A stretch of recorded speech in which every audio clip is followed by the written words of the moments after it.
او د اماراتو د ګوټ ګوټ نه راغلي پښتنو په خیر راغلي هر کله راشي.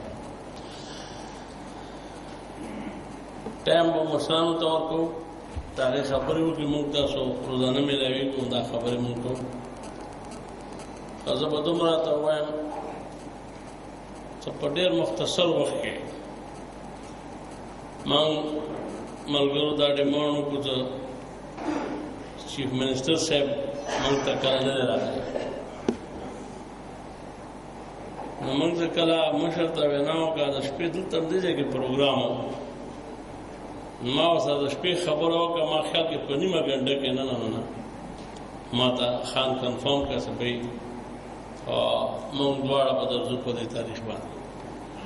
مقصد دا دی چې کله هم دا د موږ یو روایت پاتې شوي دي د 20-21 کلونو زه په دې دوبۍ کې یم څه بابا نه راواخله ولی خان بابا د خدای وبخښي جنتونه خدای ورکړه او تر یو داسې مشر د موږ د پارټۍ نه دی پاتې شوی چې هغې موږ راوښتي یو هغه موږ ته راغلی نه وي.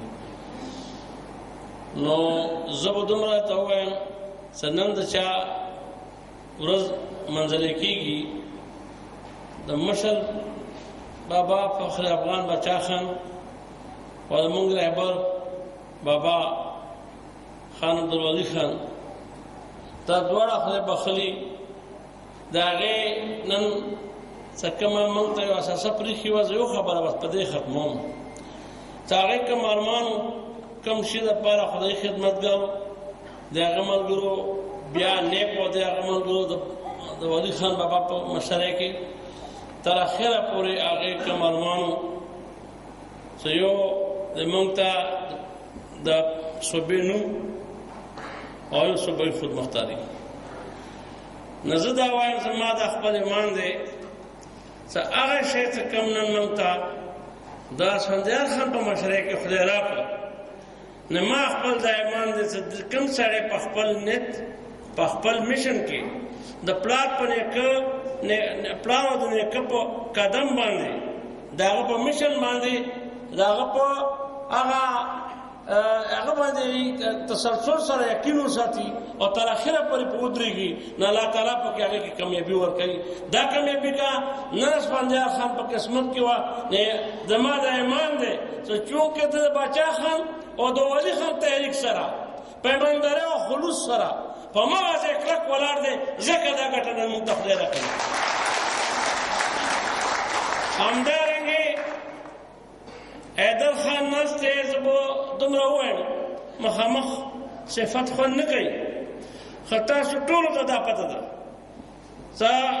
زه دا په ډېر دعوې سره ویلی شم هر ځای کې ویلي دي چې ته کمپیر که څلورو واړو صوبو سره خلکو دا خیال و چې یاره دی ځوان دی هلک دی او نوی دی او دا دی لیکن کرټیبلیټي وګورئ د هغه پرفارمنس وګورئ د تا د صوبې حالات وګورئ او په دې کړکېچنو حالاتو کې چې ده کوم ډیلیور کړي ده ما خیال کې څلورو واړو صوبو سره کمپیر کې دوامداره چا نه وي ډیلیور کړي لکه ده ډیلیور کړي. دا ولې چې دې خپل دواړه طرفانه نیکونه کا دغه کې کاغا خان لالاو امیر محمد خان خدای بخلی او کابل طرفنا باچا خان او ولی خان دواړه طرفنا د سیاسي هغه داسې ګرومینګ داسې شوی دی هغه داسې دی چې په هغه وینه کې هغه ولوله ده هغه جذبه ده چې کومه جذبه د یو پښتون لپاره نن وخت حکومت کول ما خیال دی دا د ګلونو تاج نه دی دا مرګ ته ځان تړل دي. د من دا نور ځوان چیف منسټر او د دې سره سره د نور کوم ملګري منسټران دي که امپیګان دي که زموږ نور مشران دي هر هغه توده ځای ته تللي دي چې ډېر خلک نشي تللی او دې په هغه ګرم ځای کې نن هم ناست دي او د خدای په فضل سره پښتون قام سره چې کومه وعده زموږ مشرانو کړې وه نورې خو پوره شوې چې دا په دې خاورې به یا امن راولو یا به خپله وینه پرې تویوو. موږ خپله وینه توی کړې ده او انشاءالله په دې خاوره به امن راځي دا زموږ د سره اخرني هغه ده. زه خبرې ډېرې خو نه کوم، بس دومره درته وایم ته مشرانو ته غوږ شئ. ډېر په مینه راغلي دي، تاسو هم ډېر په مینه ورته راغلي یې. خبرې واورئ او اورېدو سره سره په عمل هم وکړئ. ډېره مننه. الله په امان. دا د متحده عرب اماراتو د عوامي نیشنل پارټۍ صدر سینیټر عبدالنبي بنګس صاحب. ګرانو ملګرو، زموږ یو ډېر خوږ او ډېر ګران ملګري چې زموږ په دې قافله کې موږ سره ډېر چاخ او ډېر ګړندی روان دی، خلیل بونیری د هغه خدماتو په اعتراف کې کم چې د پښتون کام دپاره د پښتون قومي تحریک دپاره زمونږ دې مشرانو کړي دي، د هغه څه ایوارډ شروع کړي دي، هغه ورکوو. زه خپل خوږ او ګران ملګري خلیل بونیري ته سټیج ته د راتلو بلنه ورکوم چې راشي سټیج ته او هغه ایوارډونه هغه د ټولو نه اول چې کوم دی د ټولو نه اول د عوامي نیشنل پارټۍ یو ایجنټ ګران مشر صدر سینیټر عبدالنبي بنګس صاحب ته ایوارډ پیش کړي د هغه خدماتو په اعتراف کې چې پاکستان په سینټ کې هغه د دې ځای پښتنو لپاره او د ټولو پښتنو لپاره کوم اواز پورته کړی دی او د ویرو پښتنو کوم نمائندګي کړې ده، انشاءالله او ایدر صاحب هم بلنه ورکوم چې هغه راشي ودرېږي او دا ایوارډ چې کوم دی ښاغلي عبدالنبي بنګس صاحب ته پیش کړي. سپندیار خان ته او حیدرالدین صاحب ته هم خواست کوو چې هغه راشي ودرېږي او دا ایوارډ ښاغلي سینیټر عبدالنبي بنګس صاحب له ورکړي. د هغه خدماتو په اعتراف کې کوم چې په سینټ د پاکستان په ایوان بالا کې هغه د پښتنو لپاره کوم اواز پورته کړی دی د هغې د اعتراف په توګه ورته ورکوي.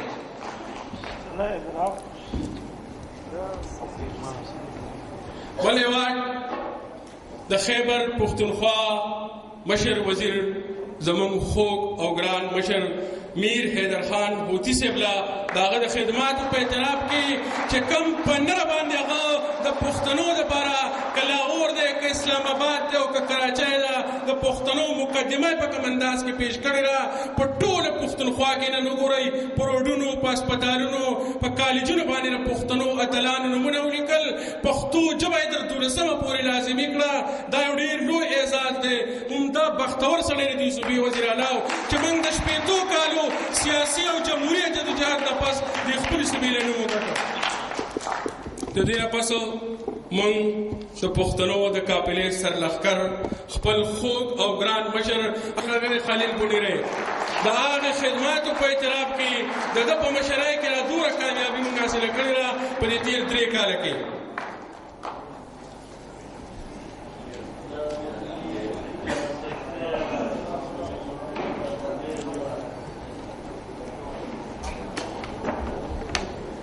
بل منصور له په دې ټپه باندې مایک ته د راتلو بلنه ورکوم چې بیا راجوندی شه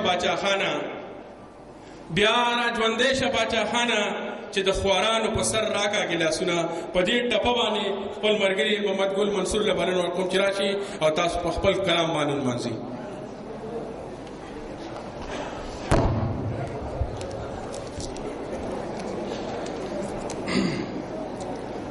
په دیو کې څوک دی چې زما د سوال جواب به راکړي؟ په دوی کې څوک دی چې زما د سوال جواب به راکړي؟ دیو به په کوم دلیل زما مات شوی زړه جوړوي؟ او د دې مندر په ځای خو خیر دی زه جومات به جوړ کړي. د دې مندر په ځای خو خیر دی زه جومات به جوړ کړي. خو دا جومات چې ورانوي دلته به څه جوړوي؟ د دې سړي نه یاره وکئ او دی وپېژنئ. د دې سړي نه یاره وکئ او دی وپېژنئ. دا چې زموږ منځ کې په شانتې د ماشوم ولاړ دی. د دې سړي نه یاره وکئ او دی وپېژنئ. دا چې زموږ منځ کې په شان لکه ماشوم ولاړ وي او زما دښمن دومره چالاک دی چې به مړ مې هم کړي. د جنازې په وړاندې صف کې به مې هم ولاړ وي.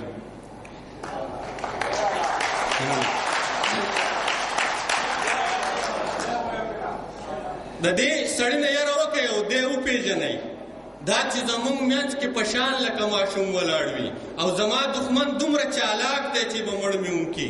د جنازې په وړاندې صف کې به مې هم ولاړ وي. او دا یو نظم وړاندې کوم چې دا संग बपकाबल और लगे द कसू किवे दा संग पे खबर बड़े मड़के द कसू किवे पुख्तुन बदा से वले मड़के द कसू किवे नो रब दर्द बेसारशो दरमान वरला पकार दे उस बाड़ी पुख्ताने बादशाह खान वाला पकार दे उस बाड़ी पुख्तान नो रब दर्द बेसारशो दरमान वरला पकार दे उस बाड़ी पुख्ताने बादशाह खान वाला पकार दे दाव गोर पगरुन के नख्तर पहुंचे दोषो खुदाय खैर दकले चिनारू न पलवे दोषो दाव गोर पगरुन के नख्तर पहुंचे दोषो खुदाय खैर दकले चिनारू न पलवे दोषो न दावले बा खारुना औराले दकसू किवे पुख्तन बदा से वले मड़के द कसू किवे न नोर दा और मड़कवल वाड़ी बारान वरला पकार दे उस वाड़ी पुख्ताने बादशाह खान वरला पकार दे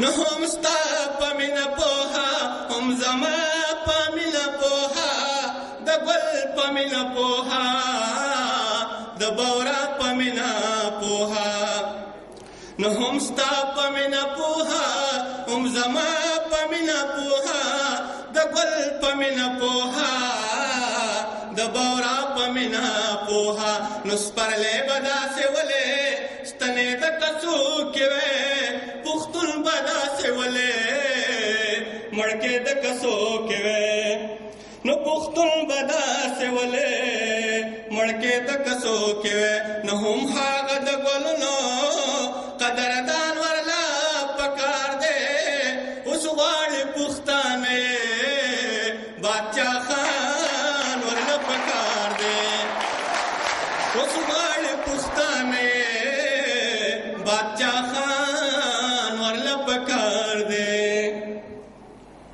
न द वक्त लेवनी पसिड़ांद शू पहगायो मलंग दरवेश तड़ी पसिड़ांद शू द वख्त्यो लेवनी पसिड़ांद शू पहगायो मलंग दरवेश तड़ी पसिड़ांद शू न कारवान बजमंग वले उरके द कसू किवे पुख्तुन बदा से वले मड़के द कसो किवे न खुदाए ओ सालार सुचा अफगान वरला पकार दे उस वाड़ी पुख्ताने न खुदाए ओ सालार सुचा अफगान वरला पकार दे उस वाड़ी पुख्ताने बादशाह खान वरला पकार दे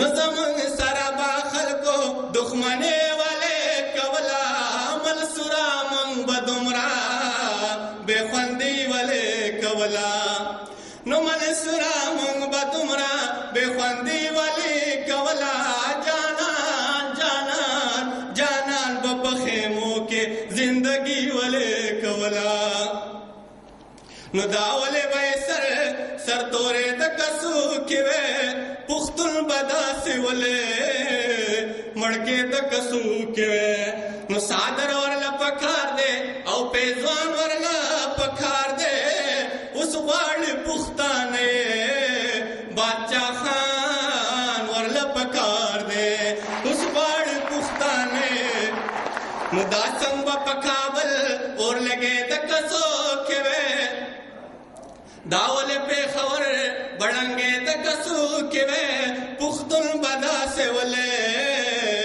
मड़के द कसू किवे पुख्तुन बदा से वले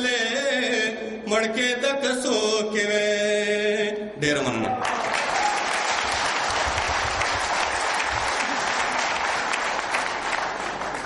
دا ښاغلی محمد ګل منصور.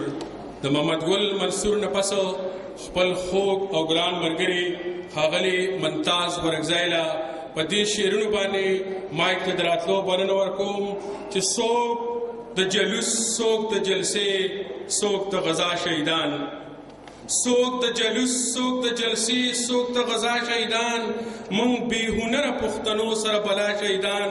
او په میدان ما جنګوي مال شاباسي را کوي، په میدان ما جنګوي مال شاباسي را کوي، خو د میدان په ویش کې نه مني زما شهیدان.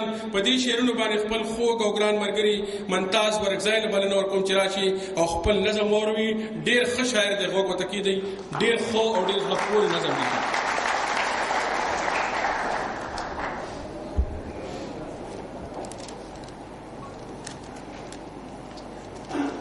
ټولو راغلو مېلمنو او ناستو پښتنو السلام علیکم.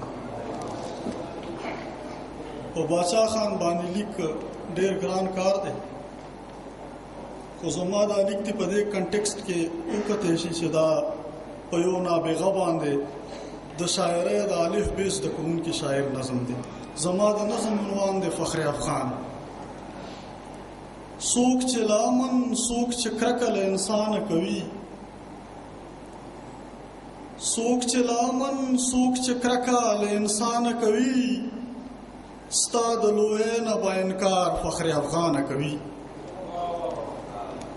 څوک چې لامن، څوک چې کرکه له انسانه کوي، ستا د لویۍ نه با انکار فخر افغانه کوي. د نظم بندې چې مطلب دې سو چې په کلو په بانډو ګرځېدې، غرض دې سو چې په خوارو پښتنو ګرځېدې، ویل دې څه په جوماتونو په حجرو ګرځېدې، غوښتل دې څه لکه ملنګ په سرو غرمو ګرځېدې. نننی وخت به دا پوښتنې د هر چا نه کوي، هم به یې رب نه کوي، هم به یې د ایشیا نه کوي.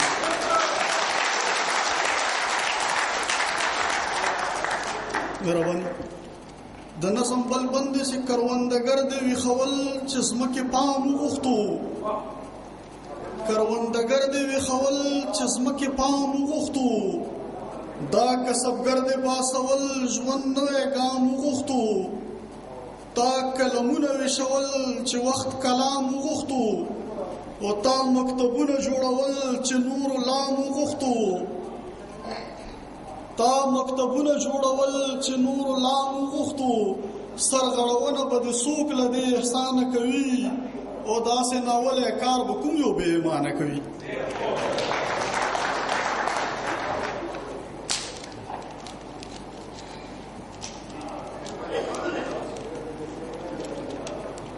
بل بندې د نظم چې یوازې ته وي چې د جنګ لمبې دې نه خوښې دي،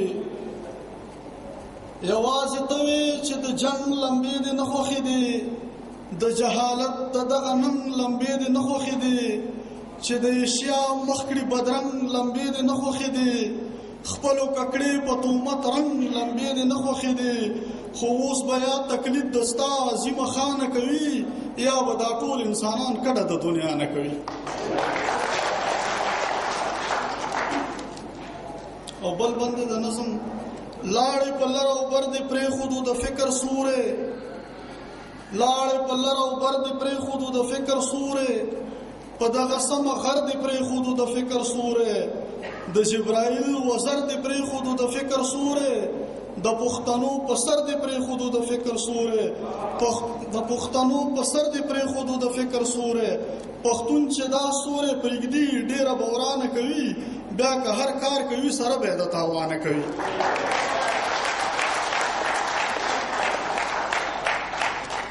او د نظم اخیری بند چې اے د دنیا مفکرینو سیاست وسیړئ، اے د دنیا مفکرینو سیاست وسیړئ، د یو ساده پښتون د لوی فکر وسط وسیړئ، هغه حالات وسیړئ او دغه حالت وسیړئ، د نن د پوهې د سرخیلو جهالت وسیړئ، ګنې ممتاز د فیصله ښه په اسانه کوي، د نن چنګیز دی چې تیری له باچا خانه کوي.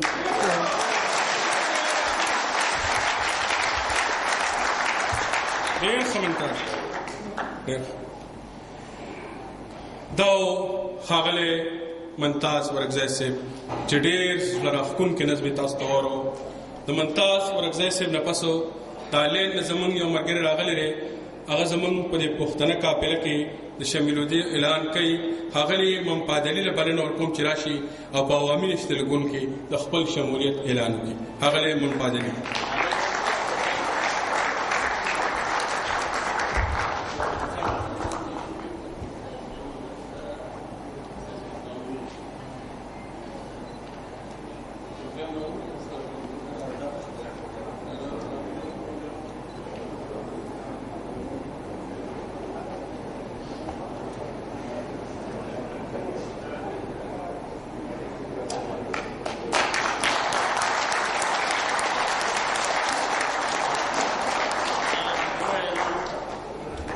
اعوذ بالله من الشیطان الرجیم بسم الله الرحمن الرحیم.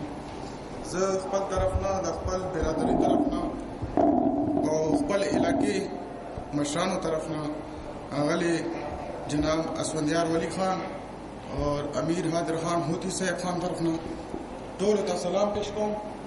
او چونکې زه بنګش قبیلې نه تعلق لرم او ډسټرک انګو سره تعلق مدي د ما انگو ضلع کے تقریباً 12,000 اوٹونا دی. مونگو مخ کے دا اوٹونا چونکہ کله بچوک راولو مونگو ورطا اوٹونا واچولو خو چې کله الیکشن یې وګټلې نو بیا به موږ غواړې مخ نه راوړو. نو زه نن چونکې دا ټول مشران د ما ناست دي زه دا اعلان کوم زه که د مو پارټي کاغه په حکومت کې وي کا په اپوزیشن کې وي د ما اوټونه به د ما ANP پارټي سره وي.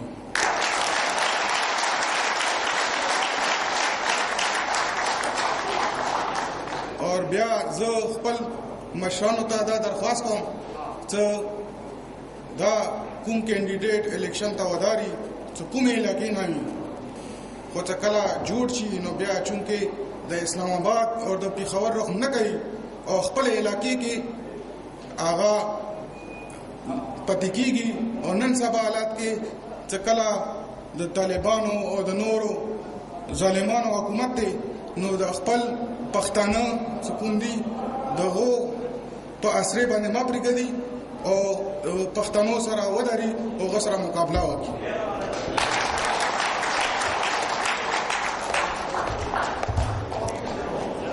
دا ممپادلي خان چې په عوامي نشتلګون کې د شمولیت اعلان وکړ. مرګرو د انتظار لمحې ختمې شوې. اوس خپل ډېر خوږ او ډېر ګران مشر د خیبر پښتونخوا مشر وزیر امیر حیدر خان هوتي صاحب له بلنه ورکومه د پښتو په دې تاریخي ټپه باندې تاسو ته پته ده چې په کم نرتوب په کم سړیتوب او په کم پښتونولۍ هغه د پښتنو د مشرۍ حق ادا کړ. په لاهور اسلام آباد او که پیښور او کراچۍ وه هلته زمونږ او ستاسو خبره کومه په نره باندې وکړه. په دې 3 کاله کې هغه چې د ټولو نه لوی کار زما په نظر کې وکړه هغه دا و چې پښتو ژبه یې تر 12مه پورې لازمي کړه او په ټوله پښتونخوا کې چې چېرته هسپتالونه او کالجونه په هغې د پښتنو اتلانو نومونه ولیکل. هم دا بختور سړی د دې صوبې مشر وزیر و چې د دې صوبې نوم خیبر پښتونخوا شو. زمونږ د مشرانو د 80 کالو د جدوجهد نه پس جمهوري سیاسي او آئیني طریقې سره چې موږ کومه جدوجهد کړو دا نوم موږ وګټه خو د یو پښتون وینه هم پرې نه راتوی کړې. نو دا ډېر بختور سړی دی. موږ هم ډېر خوشقسمته یو عوامي نشنل پارټي چې دی دلته کې راغلی دی. دا اعزاز یې موږ ته راوبخه.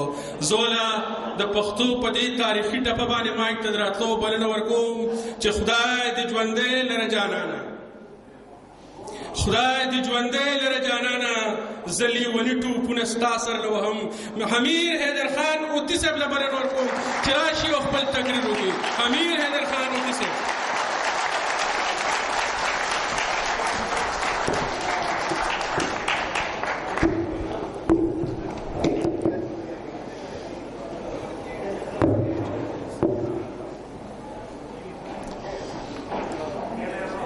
بسم الله الرحمن الرحیم. د دې غونډې درون خوږ محترم صدر صاحب، زما مشر، زما رهبر، زما قائد، د پښتنو د کاروان سالار اسفندیار ولی خان صاحب، ډیرو زیاتو عزتمندو، قدرمندو، غیرتمندو، زما مشرانو، مرګرو، رونو او کشرانو، ټولو ناول خو زه د نبی منګش صاحب او د خپلو ټولو تنظیمي عهدهدارانو صاحبانو او د مشرانو ډیر مشکور یم چې ما له نن دا موقع راکړه چې د باچا خان بابا او د ولی خان بابا په کلیزه کې زه دلته تاسو سره شریک او شامل شم. او یقیني خبره دا ده چې د خپل مشر په موجودګۍ کې خپل حاضری ستاسو ترمنځ نن د خپل ژوند یو ډېر لوی اعزاز د ځان لپاره ګڼم او په دې باندې د الله تعالی ډېر شکرونه ادا کوم.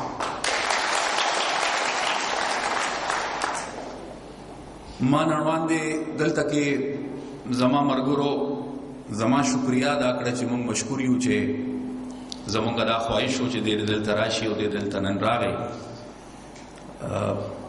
ډېر په ادب، ډېر په احترام، خو دې کې د شکریا نه څه ګنجایش شته او نه ضرورت شته، ځکه چې حکومتي عهدهدار په پاکستان کې روایتاً زیات عمده حکومت وي، خو د سرې جنډې حکومتي عهدهدار هغه د حکومت نه وي، هغه د پارټۍ وي، هغه د سرې جنډې وي، هغه د تنظیم وي، هغه د کارکون وي.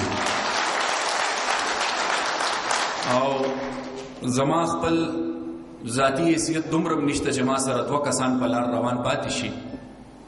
نن که خدای دا ورځ ماله راکړې ده او دا کومې زما موجوده ذموارۍ دي، دا د الله کرم، د پارټۍ فیصله، زما د مشر او د مشرانو اعتماد چې نن دا ورځ ماله خدای راکړې ده. او زه ډېر خوشحاله شوم چې زما مرګرو د دې خواهش اظهار وکړ، او زه ډېر خوشحاله شوم چې زما مشر د ټولو پښتنو مشر ما ته حکم وکړ او د هغې په نتیجه کې نن زه ستاسو په خدمت کې حاضر یم. محترم نبی بنگش صاحب ما نه لږ ډېر ګیلهمند وم، راته به ووایي چې ته یو ځل ورالې خو زمونږ په پروګرامونو کې شریک او شامل نه شوې. زه د هغې لپاره ډېره بخښنه غواړم، خو د الله تعالی په هر کار کې خیر وي. زه چې په لومړني ځل باندې کله راغلی وم دلته د حکومت د جوړېدو نه پس تاسو سره په داسې محفلونو او مجلسونو کې او په غونډو کې شریک او شامل نه شوم، نه په اجتماعي شکل کې د ملاقات یو موقع جوړه شوه. خو د الله تعالی شکر ګزار یم په یو اړخ که به ته سوچ کوې چې هغه وخت کې دا موقع جوړه نه شوه، ځکه که هغه وخت کې زه ستاسو په خدمت کې حاضرېدلم نو زه به د صوبې سرحد د وزیر اعلی په حیثیت حاضرېدلم، او نن که زه حاضر یم نو زه د پښتونخوا د وزیر اعلی په حیثیت حاضر